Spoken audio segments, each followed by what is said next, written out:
Hello friends, welcome to the notes book guys. मेरा नाम है डॉली और हम पढ़ रहे हैं करण के टॉपिक को। करण के टॉपिक में आज हम देखेंगे कि मनरेगा की जो स्कीम है हमारी, उसमें चेंज देखने को मिल रहे हैं। अब उसमें चेंज क्या देखने को मिल रहे हैं इसके बारे में बात करेंगे। जो मनरेगा थी पहले वो डिमांड आधारित एक नीति थी, जैसे कि उसमें 100 डेज का जो काम मिलता था, अगर वो काम किसी ने पूरा नहीं कर पाया है या 100 डेज से कम का काम किया है तो वो सरकार से डिमांड कर सकता था कि वो उसको और काम चाहिए। लेकिन अब क्या है, तो सरकार उसमें उसको काम प्रोवाइड कराती थी। अगर अब उसको सरकार काम नहीं देती थी तो उसको बेरोजगारी भत्ता मिलता था। लेकिन अब ऐसा नहीं होगा। तो एक्सपर्ट का कहना है कि जो मनरेगा है उसके मूल तत्व में ही चेंज कर दिया है सरकार ने। तो पूरा टॉपिक क्या है आइए देखते हैं। ये है मनरेगा खबर। देखो, वित्त मंत्रालय ने पहली बार महात्मा गांधी राष्ट्रीय ग्रामीण रोजगार गारंटी योजना, जो एमजी नरेगा है, के लिए वित्त वर्ष 2025-26 की पहली छमाही में जो व्यय की सीमा है, एक्सपेंडिचर है, उसको निर्धारित कर दिया है। कितना? 60%। अब इसका मतलब क्या है कि छमाही में जब एक्सपेंडिचर निर्धारित हो गया है, देखो पहले क्या था कि एक्सपेंडिचर निर्धारित नहीं था, कि जो भी आवंटन होता था उसको कैसे भी किसी भी तरीके से एक्सपेंड कर सकते थे। अब यहाँ पे क्या है कि एक्सपेंडिचर निर्धारित हो गया है। अब उसको जो स्टेट गवर्नमेंट है उनको उतना खर्चा करना ही पड़ेगा।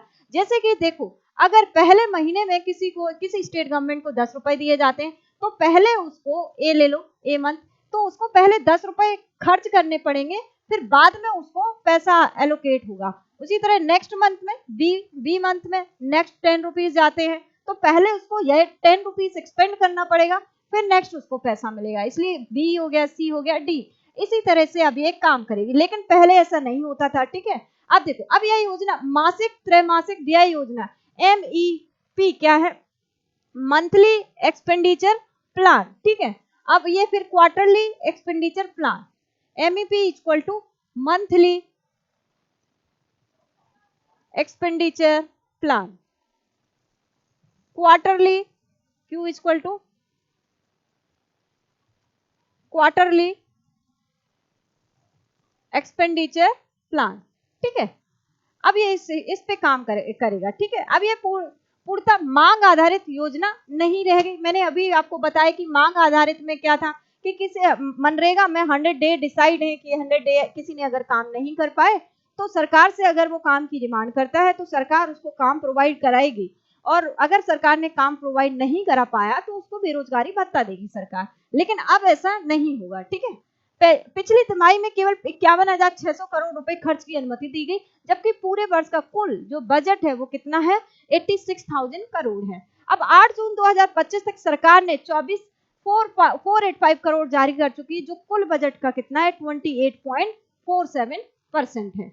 अब देखो, जितना भी आवंटित बजट है उसको 6 मंथ में जितना भी आवंटित है उसका 60% यहाँ पे खर्च करना ही पड़ेगा। अब इस योजना की पृष्ठभूमि देख लो कि मनरेगा कब आई थी, कहां बनी थी, कब से शुरुआत हुई थी, तो इसके बारे में जानेंगे। ठीक है, मनरेगा की शुरुआत 2006 से 7 में देश में 200 सबसे पिछड़े जिलों में की गई थी। फिर बात की जाए 2007 से 8 में, फिर 130 जिले इसमें और ऐड कर दिए गए। उसके बाद की जाए कि 2008-9 में पूरे देश में इसको लागू कर दिया गया था। ऑलराइट, यह योजना ग्रामीण क्षेत्र में प्रति वर्ष कम से कम 100 दिन की गारंटीकृत मजदूरी प्रदान करती है।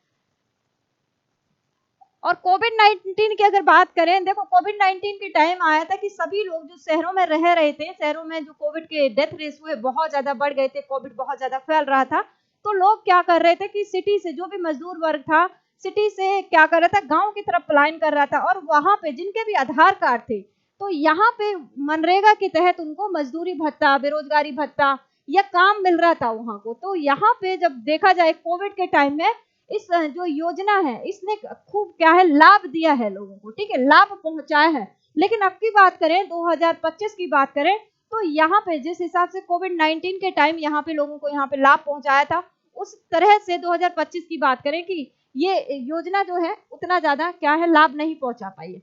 इसमें कितने 5.79 करोड़ परिवारों को ही इसका अभी तक लोगों ने इसका यूज किया है। जबकि अगर बात करें कोविड-19 के टाइम, तो 7.55 करोड़ परिवारों ने इसका लाभ उठाया था। देखो कितना डिफरेंस है, एक तरफ 7.55 और एक तरफ है 5.79। ये 2025 की कंडीशन है।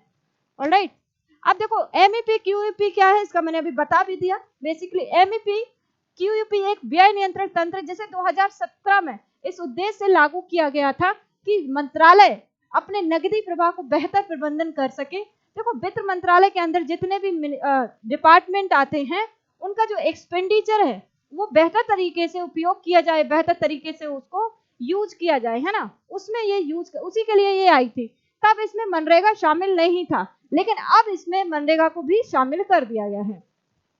अब तक मनरेगा को इस तंत्र से बाहर रखा गया था क्योंकि इसे एक मांग आधारित योजना माना जाता था, लेकिन अब इसे भी अन्य योजनाओं की तरह त्रैमासिक के खर्च की सीमा के तहत लाया गया है। ग्रामीण विकास मंत्रालय ने प्रारंभ में अधिक खर्च की अनुमति मांगी थी, यहाँ पे वित्त मंत्रालय ने इसको अस्वीकार कर दिया था। जो इन्होंने बोला था कि जो 60% है उससे ज्यादा एक्सपेंडिचर करना है, लेकिन वित्त मंत्रालय ने क्या कर दिया, इन्होंने एक्सेप्ट नहीं किया। संभावित देखो कारण देख लो कि वित्त वर्ष 2024-25 से इस योजना के अंतर्गत 21,000 करोड़ रुपए भुगतान लंबित है, जिसके कारण नए कार्य सृजन के लिए समाधान सीमित हो गए हैं। वित्त मंत्रालय ने इस पर सवाल उठाया है कि जो मनरेगा अधिनियम 2005 के तहत मजदूरी को भुगतान 15 दिन के भीतर अनिवार्य है, तो फिर इतनी बड़ी राशि का बकाया कैसे हो गया। उन्होंने ये बोला कि जब मनरेगा के थ्रू जो फंडिंग करी जाती है, जो एक्सपेंडिचर दिया जाता है, तो उसको एक्सपेंड करना चाहिए, ना कि अभी तक उसको सेव करके रखना चाहिए। तो इतना सारा पैसा अभी भी बचा क्यों हुआ है, ठीक है, तो ये बोला है। अब देखो यहाँ पे होगा क्या कि जो भी स्टेट गवर्नमेंट है, जब भी यहाँ पे मनरेगा के लिए फंड एलोकेट होगा तो इसको फाइनेंस मिनिस्ट्री के पास जाना ही पड़ेगा। तो यहाँ पे इनके बीच में जाएंगे आएंगे, तो इसमें जो योजना है उसमें देरी भी आएगी, ठीक है, जो एक्सपेंडिचर जो पैसों का भुगतान है उसको करने में देरी भी आएगी। अब पहली छमाही में इसके संभावित प्रभाव देखेंगे क्या है कि पहली छमाही में 133.45 करोड़ व्यक्ति 67.11 सृजित करने का लक्ष्य निर्धारित किया गया। हालांकि लंबित बकाया के कारण बड़ी राशि पूर्व भुगतान के निपटारे में चली जाएगी, जिससे जो नए रोजगार हैं उनके सृजन की अभी संभावना है सीमित हो सकती है, मतलब कम होंगे, नए रोजगार कम ही आएंगे। वित्तीय नियंत्रणों के चलते राज्य सरकार को कार्य स्वीकृति की प्रक्रिया में विलंब का सामना करना पड़ सकता है, क्योंकि जो राज्य सरकार है आप फाइनेंस मिनिस्ट्री के पास जाएगी, उनसे बोलेगी कि इतना एक्सपेंडिचर हो गया है, पूरा डेटा दिखाएगी, उसके बाद फाइनेंस मिनिस्ट्री इनको पैसे एलोकेट करेगी, ठीक है। इसका सीधा असर ग्रामीण क्षेत्रों में विशेषकर कृषि और गैर कृषि मौसम के बीच के समय रोजगार की उपलब्धता पर पड़ सकता है। देखो जब रोजगार उपलब्ध कब होती है, जब एग्रीकल्चर अच्छे से नहीं हो रहा होता है, जैसे समर ले लो, ठीक है, 2 महीने, तो इस टाइम क्या है, फसलें नहीं होती हैं, तो इस टाइम रोजगार की जरूरत होती है। तो यहाँ पे जब फंडिंग अच्छे से एलोकेट नहीं होगी तो यहाँ पे इफेक्ट पड़ सकता है।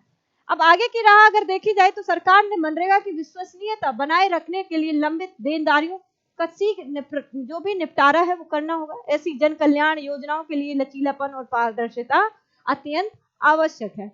ग्रामीण विकास मंत्रालय को राज्यों के साथ बेहतर समन्वय स्थापित करना होगा ताकि कार्यों की योजना समय पर बनाई जा सके। साथ ही यह सुनिश्चित किया जाना चाहिए कि भविष्य में जो खर्च नियंत्रण से जुड़े निर्णय हो गए, ठोस डेटा हो गए और जमीनी हकीकत के आधार पर लिए जाए, ना कि ऐसी में बैठ के योजनाओं को क्रियान्वित कर रहे हैं, योजनाएं बना रहे हैं, है ना। तो यहाँ पे रूट लेवल पे जाना चाहिए, ग्राउंड लेवल पे। तो ये पूरा टॉपिक था आज का कि मनरेगा में जो चेंजेस हुए हैं, अब डिमांड आधारित मनरेगा नहीं रही है। मनरेगा का जो मूल है, जो क्रिटिक्स है उनका कहना है कि जो मूल तथ्य है वही चेंज हो गया। तो आई होप सभी को ये करंट का सेशन अच्छा लगा है, तो चैनल को सब्सक्राइब करें, लाइक करें, शेयर करें। Thank you.